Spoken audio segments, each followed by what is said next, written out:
everybody, it's time for another J9’s Patio Chat check-in. It is Tuesday. I hope you're having a good evening.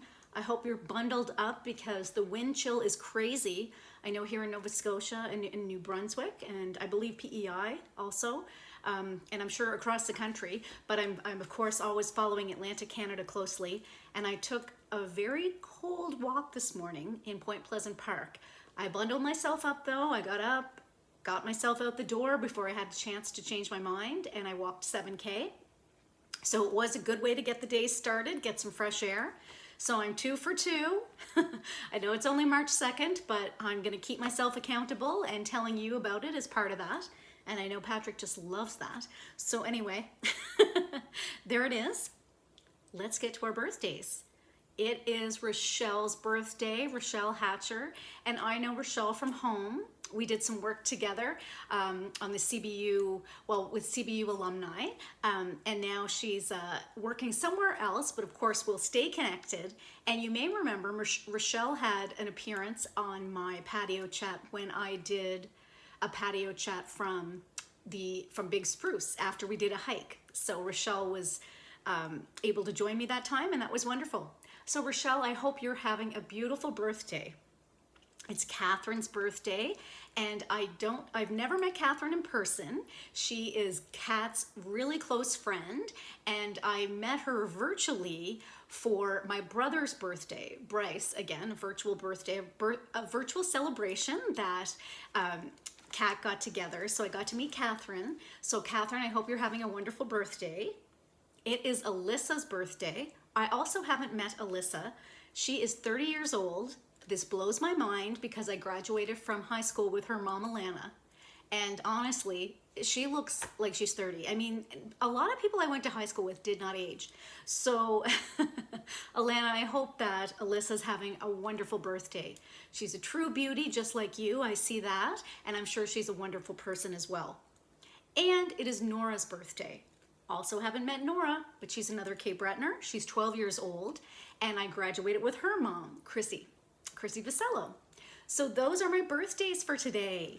I couldn't believe I had forgotten this in terms of memories. I don't always look at my memories, but I'm glad this one came up. I'm glad I checked my memories, or I don't even know how I saw it, because like I said, I don't check my memories all the time on Facebook. But today it came up about today being the day. A year ago today, March 2nd, I returned back from Cornwall, Ontario.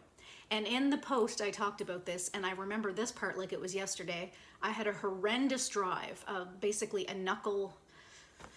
white knuckle drive back from Cornwall, from the Nav Center to the airport. It was beautiful when I left, and everybody was saying, oh, you'll have a beautiful drive back to the airport.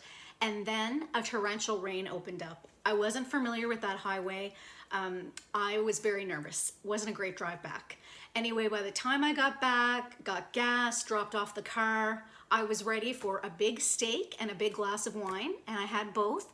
And of course, I was getting a cab on the other end, so that was perfect. I didn't need to worry. So I enjoyed a nice glass of wine and had a nice meal, a very overpriced glass of wine, but you know what? That was fine. So you may recall, for those of you who have been watching the whole time, the patio chats, back in March, in late February, I went to Cornwall for a week, and I was part of the policy team that worked to get the Diamond Princess cruise passengers back home. So they were doing quarantine at the Nav Center. Oh my God, why am I not remembering the name of that place? I'm calling it the Nav Center. I know there's another name for it, so I'll correct that tomorrow. It's gonna bug me. I'm gonna look it up actually. I don't normally do this, but it's going to bug me. So I'm going to look it up. But like I said, I was there a week, and it was very interesting because I got to see the public health response and everyone who was involved, the public health agency who I worked for at the time, Red Cross, of course the hotel whose name I'm not remembering. I'm calling it the Nav Center. I'm just gonna look that up. I feel like there's another name for it though. Oh no, Nav Center. Okay, that's what it's called here. I know it's called something else though, and I'm not sure why. Doesn't matter. It says Nav Center. I know, that was a hilarious little sidebar. Anyway, like I said, I was there for a week, and I was there with my colleague Molly, which was great. It was just her and I, and then Steve Kempton came just a day or two, might have been the day before I left, so him and I didn't overlap much, but Molly and I arrived on the same day. We weren't able to travel together. That didn't end up working out, and she stayed an additional week, and she was part of the comms team. So anyway, I remarked, I was looking back at the numbers then, because I remembered that the day I left for Cornwall, which was a week before, I thought it was 20 people, 20 individuals that had tested positive in Canada. So in fact, on March 2nd, the number was 27. So at that point, 27 individuals in Canada had tested positive for COVID-19 a year ago today. Can you believe it? And none in Atlantic, Canada. At that point, we didn't have anybody that had tested positive.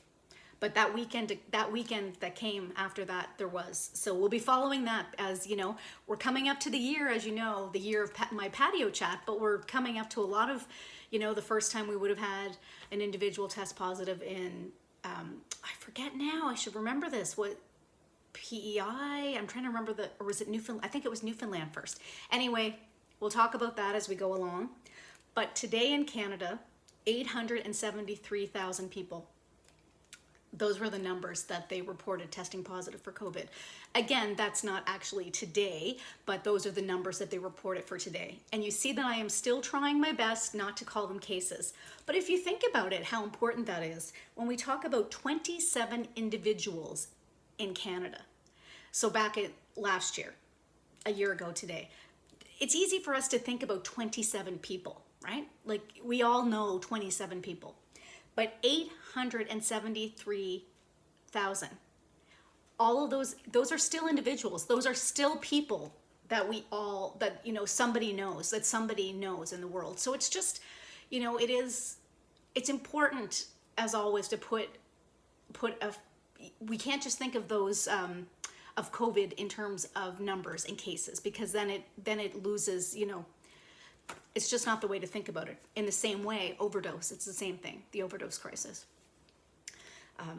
Yeah, so I'm proud of myself that I've been able to continue that and maintain that. Today in Nova Scotia, they provided some updates about the vaccine plan, including that they will have 4 pharmacies, they're starting with 4 and then hoping to expand where the vaccine will be available. So they just gave out some additional details today in Nova Scotia. Hopefully things will be able to speed along. Certainly the vaccine release has not been, you know, as fast as people would like. I was really happy today to see some folks in Member 2 getting vaccinated. I saw some photos of Chief Terry Paul and I believe Senator Christmas. So yeah, that was nice to see. So I think that might be everything. Well, I did talk for a while, and I had to have that little distraction on my phone where the nav center.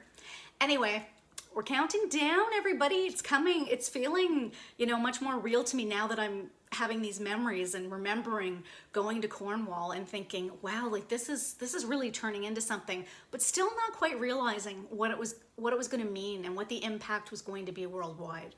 I think at that time, even though I knew it was quite serious, they were still saying, I was even reading today, like an article from back then talking about it still being a low risk in Canada. So interesting to see where we are a year later. So thanks for tuning in as always. Take good care of yourselves. Take good care of others. I will see you tomorrow. Bye.